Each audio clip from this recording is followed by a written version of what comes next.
I'm one of the co-founders of MMT Scotland, which is an advocacy group of restructuring our understanding of monetary powers and fiscal powers and just economics as a whole. And for my journey, I began studying economics because I was frustrated.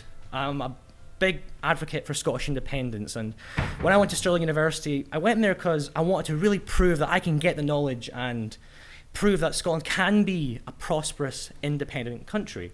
And I wanted to, have all the academic material in my head, and I wanted to prove the unionists wrong. And I started frustrated, and I'm still frustrated. Not because the evidence isn't there, but because it's so bloody obvious that Scotland can be a prosperous, independent country. And the MMT framework is incredibly useful when you look at that. But that's not my job for tonight. It'll be a job for the three fantastic speakers we have here tonight. Timothy will be the first speaker who will discuss the 6 tests which were proposed by the SNP party when introducing a new Scottish currency. Everyone, Timothy, Rideout.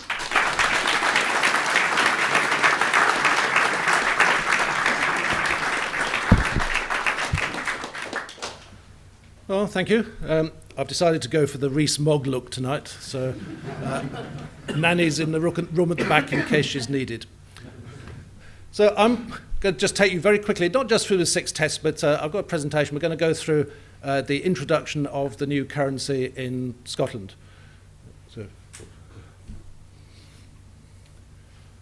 Okay, so day by day, Thursday, 10th of September 2020, put that in your diaries.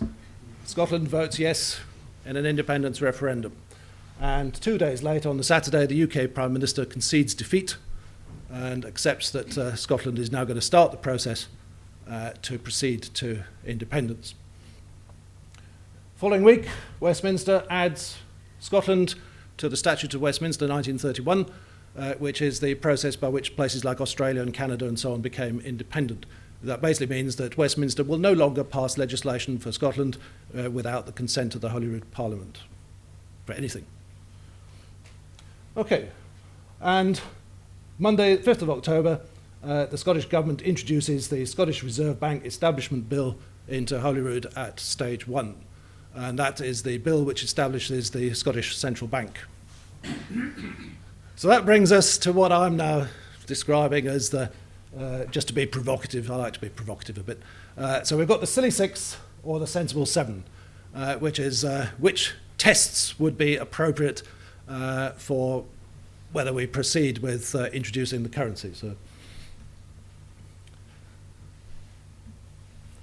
okay, so test 1, deficit and debt. Well, so these are the Growth Commission tests. So basically what they're going on about here is, have we got the deficit down to some strange number like 3% or whatever, which I was hearing last night was from Bill, I think was an entirely random number that some French minister came up with because it kept the Germans happy and Mitterrand happy.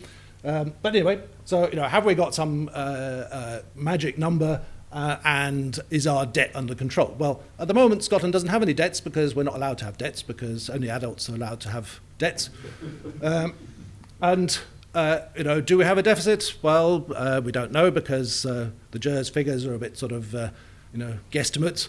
And in any case, as you're going to learn from our distinguished economists here, deficits don't matter. So who cares? Right, so next. Do we have a credible central bank? Well, central banks issue currency and they manage currency. So if you don't have a currency, you haven't got a central bank. So you could only decide whether the central bank is credible once it's actually running a currency. People were still saying in 2010 that the European Central Bank had yet to establish its credibility and it had been running a currency for 10 years. So I think this is sort of catch-22 test that is designed to be impossible to ever achieve. So I think that's not a one that's rubbish. So let's move on to the next one. Does the currency meet the needs of the people and businesses? Well, what's that mean? Most currencies meet the needs of people and businesses. Can you go into the shop and buy things? Well, it's currency, that's what it's for, you go and buy things. So I think that's a bit irrelevant as well, so let's move on. Do we have enough reserves? Well, your reserves, in terms of foreign reserves, only come about after you've introduced the currency. Until you've got the currency, then you're not going to have any reserves. And once you introduce the currency, as I'll explain in a moment, you're going to have reserves coming out of your ears. So this test will be achieved automatically. So let's move on to the next one. Does it fit our trade patterns? Well, what do we mean by that? I mean, 5% or so of our whisky exports go to England. 50% of food and drink goes to the European Union. America's our second biggest trading partner. What difference does currency make? Are they saying that we should have different currencies depending on who we're trading with? That's obviously a nonsense argument, so let's move on. Have we decoupled from the UK business cycle? Well, if you're using sterling, then you're coupled to the UK business cycle whether you like it or not, and you're never going to be uncoupled from the UK business cycle so long as you persist in using sterling. So if you want to decouple, and we should because the UK has a habit of mismanaging the economy, then the only way to do that is to introduce your own currency. So, next one. I think we can put a big red cross through all of those and say that they're really not very sensible tests. They're either achieved already, or they're irrelevant, or they're just not sensible. So let's move on to some different tests. These are the steps that you need to take when you're going to establish your currency. So have we got the legislation ready to introduce into Holyrood? So is the bill ready to set up the central bank? It needs to go into Holyrood. It's going to take 6 months at least to get through the legislative procedures. So we should have that ready now so that the week after independence, you can set off. There's no point waiting until after independence and then getting some clerks to spend the next 2 years drafting a bill, because by then it's too late. So let's make sure that we get that ready. Next one. Will the new notes and coins be ready in time? It takes a long time to design, well, not so much to design, but you have to design your notes. You have to make sure you've got all the security features and all the rest of it in place and that they're suitable for colourblind people and all the rest of it. Then you have to give it to a company like De La Rue, who will then spend 6 months or more manufacturing the things. So this is not a sort of, you just push the button and the following week you've got all your notes and coins ready. It took a year for the Royal Mint to make the new pound coins, for example. Next one. Have we designed and implemented and tested a new Scottish bank payment system? Well, at the moment, when you make an instant payment or you go to a cash machine or whatever, that's going through the UK bank payment system. We can't carry on using a sterling payment system if we're going to have our own currency. So we need to set up our own, which is not difficult because there's a template ready existing. It's the software and algorithms and so forth which were designed for the European standard payment system. All the UK banks already comply with the standard, so all we have to do is just copy that, set it up, and set it to do transfers and so forth in the new currency. Next one. Have we designed and executed a public information campaign so that everyone is aware of what is going to happen, why it's going to happen, when it's going to happen, and so forth? Obviously very important that you don't just sort of impose something on people. You have to take everyone with you during this process. Next one. Are the premises, staff and infrastructure of the Scottish Reserve Bank set up and operational? We need to identify some premises, appoint the staff. The Irish Central Bank has about 1,000 employees. That's a sort of order of magnitude that you're probably going to be thinking about. They don't all have to be there from day one, but you have to have your computer systems. You need Warren was saying last night we need about £15,000 worth of hardware and software and a connection into the bank payment system, and that's enough to get you going. Have we identified and developed a plan for the financial regulation that will be needed? We obviously do not want to just cut and paste the regulation or lack of regulation that the UK has at the moment, so we need to have something that's going to work to control Scottish banks and financial institutions and so forth much more tightly and make sure that they actually do what we want rather than what the bankers want. So, next. And test 7, I'm going to call this a pensioner guarantee. So one of the big concerns for people, I think, my thoughts anyway, that affects people is that they're worried that their sterling pension, their UK state pension or their private pension might be affected if, for example, the Scottish pound or whatever we're going to call it, if it suddenly plummets or increases or whatever, their pension is going to be affected. So my proposal is we have a pensioner guarantee which is that anyone in receipt of a sterling pension would receive the higher of either the sterling amount or the one-to-one equivalent Scottish pound amount. So if the Scottish pound goes down, your quid's in because your sterling's worth more and your pension's gone up. I don't think it's very likely the Scottish pound would go down, but you would get the pensioners anyone with a fixed income in sterling would gain. If, which is more likely, the new currency increases against sterling, if you were left on your own, then you would lose out because your sterling is now worth less.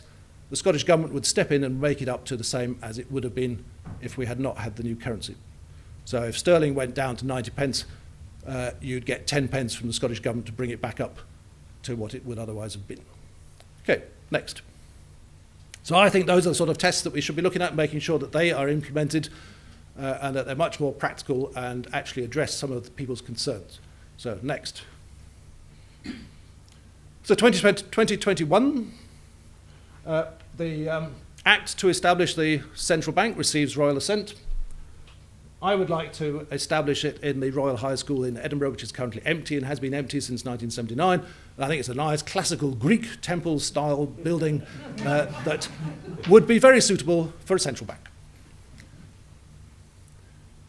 Okay, and continuing in 2022, we can set the aims of the Monetary Policy Committee. So first priority I put down is full employment. And these guys will talk about that later. Second priority, keeping inflation round about 2%. But full employment is the priority, not having austerity or whatever, just to artificially keep inflation at some particular number. So next. Okay, mid-2022, the commercial banks will write to you. They will identify holders of Scottish accounts, which I'm basically saying if you have a Scottish sort code, so if your account is at a branch in Scotland, or if you have a postal address which is in Scotland, then you will receive a letter from your bank asking if you would like to set up a Scottish currency account or not. It's entirely voluntary. Nobody is forced to have anything to do with the new currency if they don't want to. So people who have sterling, all of you, if you have sterling, if you're a bit concerned, you can keep your sterling. You can just write back to your bank saying, no, you don't want a currency account, and you're going to stay as you are. But for those people who do say yes, then things will happen. Next. Any other customers, so people who, for example, are Scottish but currently live in London, they can get in touch with their bank saying that they would like to have a Scottish currency account if they want to. So there are obviously lots of expatriates, people who maybe plan to retire to Scotland or move back here, or they've got family or whatever. They may very well want a new currency account, and they're free to apply for one if they wish. Okay. Companies, I would expect most companies would do what they do in Canada, which is they run two accounts. One in Canada, they have a US dollar account and they have a Canadian dollar account, and American customers pay in US dollars and Canadian customers pay in Canadian dollars, and it doesn't cause any great problem. So most companies in Scotland, I think they would keep their sterling account and they would also open a Scottish pound account. Next. And at this stage, the designs for the new notes and coins are finalised after a national competition, and they're sent off to De La Rue to be manufactured. De La Rue, by the way, are the people who do your passports, for example. And after the big fuss about blue passports, you might be interested to know that they're actually all made in Malta. Okay, 30th of November 2022, Elizabeth I and II presides at Edinburgh Castle, and thanks to new developments in quantum physics, I can bring you the very first pictures of the independence celebrations at the castle. And in December 2022, the banks start posting out your new bank cards, debit cards, credit cards, so forth, to people who have asked for them. They will be inactive at that stage, but you will start to receive those through the post, and they'll have a sort of commencement date on them, which will not be December, but will be slightly later. And next, mid-January 2023, starter packs of the new currency will go on sale, just as they did, for example, with the euro. So you'll be able to go in and you'll be able to buy one of these, which will give you one each of the notes, which are in a nice souvenir pack, so you can get used to what they're going to look like and so on. Next.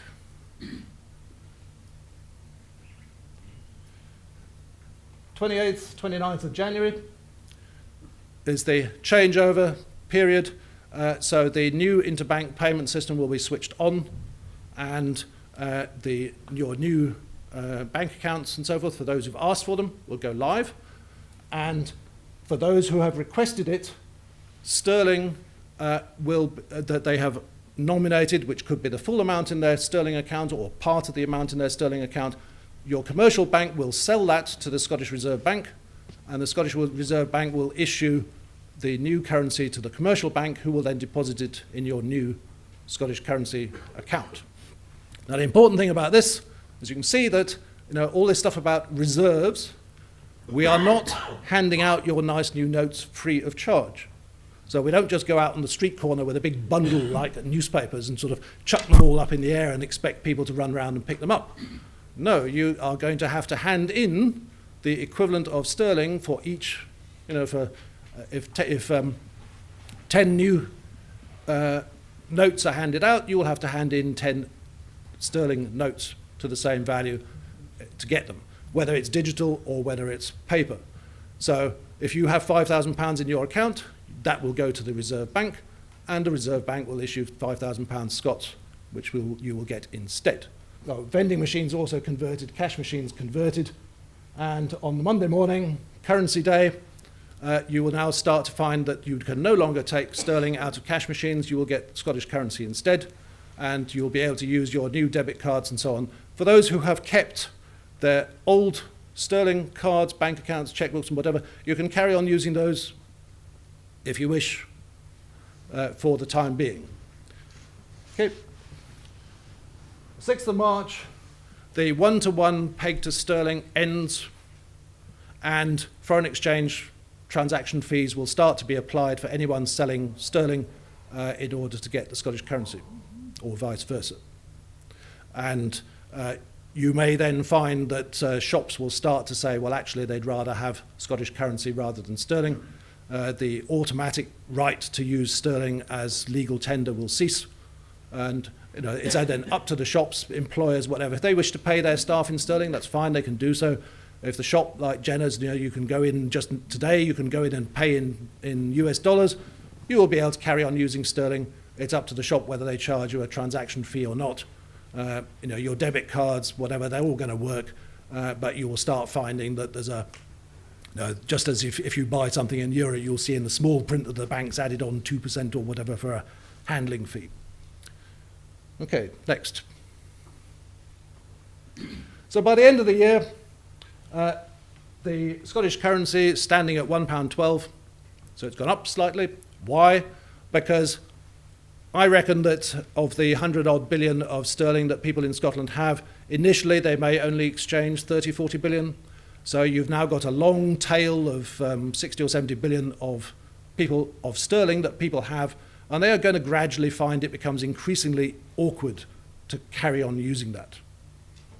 Your taxes will have to be paid in the new currency. The parking meter is going to work in the new currency. You're going to have to pay your council tax in the new currency, and whatever. So you will find gradually that you have to take you need a bit more local currency. You're going to have to take £1,000 sterling, sell it, and get your local currency. And then next month you might need a bit more, and so on. So there's going to be a pent-up demand of all these reluctant exchangers who are going to sort of gradually increase their holdings of the local currency and reduce their holdings of sterling.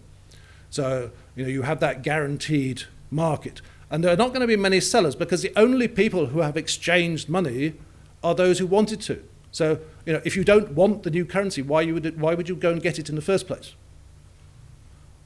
It's voluntary. Nobody's forced into this, so nobody's going to be rushing to suddenly sell something.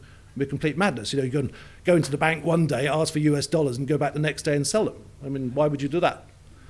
And in terms of international speculators, well, at the outset, it'll change over time, but at the outset, the only people who have Scottish pounds are the people in Scotland who have asked for them. International speculators haven't got any. So, hey. And next, the pensioner guarantee comes into force at this point because the currency has gone up, so pensioners will have to be topped up. It's worth pointing out that things like shares, ISAs, they're all going to stay in sterling because the stock market is in London. That's not going to change. So if you hold UK government bonds, that's not going to change. That's still going to be sterling. The Scottish Reserve Bank at this point has got 50 billion of foreign reserves. They have sold most of the sterling and they've exchanged it for euro, yen, dollars, gold if they want. But they have got more than enough reserves, and it's worth bearing in mind that Denmark has 10 billion of reserves, so that's 1/5 of what we've got. And 50 billion sterling of reserves is actually more than the UK has got at the moment. They have 55 billion US dollars. If you liquidated sterling, you'd get 2 US cents per pound. Whereas our currency, at the outset, it will change, but at the outset, it's got 100% reserves, not 2% reserves. So there we are. Why didn't we do this years ago? I'll leave you with that.